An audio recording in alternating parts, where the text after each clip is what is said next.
गृह मंत्रालय का कहना है कि वर्ष 2019 में राजद्रोह के 93 मामले दर्ज हुए हैं। गृह मंत्रालय का ये भी कहना है कि अनुच्छेद 370 हटाए जाने के पूर्व जानकारी किसी के पास नहीं थी।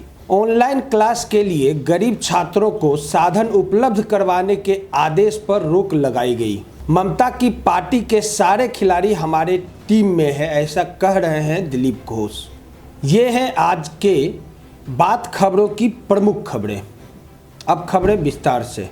वर्ष 2019 में राजद्रोह के 93 मामले हुए दर्ज। गृह मंत्रालय केंद्रीय गृह मंत्रालय ने कहा कि वर्ष 2019 में देश के विभिन्न हिस्सों में राजद्रोह के 93 मामले दर्ज किए गए, जिसमें से 96 लोगों को गिरफ्तार भी किया गया। केंद्रीय गृह राज्य मंत्री जी किशन रेड्डी ने बुधवार को राज्यसभा में एक लिखित सवाल के जवाब में यह जानकारी दी। उन्होंने बताया कि वर्ष 2019 में 76 लोगों के खिलाफ आरोप पत्र दायर किए गए, वहीं 29 लोगों को अदालत ने रिहा कर दिया है। रेड्डी ने बताया कि राजद्रोह के सबसे अधिक 22 मामले कर्नाटक में दर्ज किए गए, जहां 18 लोगों की गिरफ्तारी की गई, जबकि असम में राजद्रोह के 17 मामले दर्ज किए गए, जहां 23 लोगों की गिरफ्तारी हुई। उन्होंने बताया कि जम्मू कश्मीर में राजद्रोह के 11 मामले दर्ज किए गए, जहां 16 लोगों को गिरफ्तार किया गया। इसी प्रकार उत्तर प्रदेश में ऐसे 10 मामले दर्ज किए गए, जहां 9 लोगों को गिरफ्तार किया गया। अनुच्छेद 370 हटाए जाने की पूर्व जानकारी किसी के पास नहीं थी। गृह मंत्रालय केंद्र सरकार ने कहा है कि जम्मू कश्मीर को विशेष राज्य का दर्जा देने वाले अनुच्छेद 370 को हटाने की पूर्व जानकारी किसी के पास नहीं थी। केंद्रीय गृह राज्य मंत्री जी किशन रेड्डी ने बुधवार को राज्यसभा में पूछे गए एक लिखित सवाल का जवाब देते हुए इस बात से इनकार किया कि जम्मू कश्मीर से अनुच्छेद 370 को हटाए जाने की पूर्व जानकारी किसी पत्रकार अथवा आम नागरिक को नहीं थी। कांग्रेस सदस्य सैयद नासिर हुसैन ने एक लिखित सवाल में पूछा था कि क्या यह सच है कि 5 अगस्त 2019 संसद को अनुच्छेद 370 को हटाए जाने संबंधित प्रस्ताव को पेश किए जाने से पहले ये जानकारी एक पत्रकार के साथ ही कुछ अन्य नागरिकों को भी दी गई थी। इसके जवाब में रेड्डी ने कहा, जी नहीं।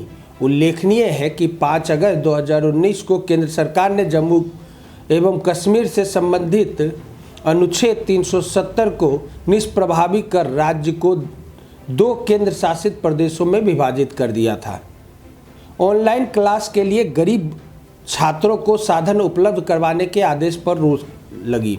सुप्रीम कोर्ट ने दिल्ली के निजी स्कूलों के गरीब छात्रों को ऑनलाइन क्लास के लिए साधन उपलब्ध करवाने के आदेश पर रोक लगा दी है।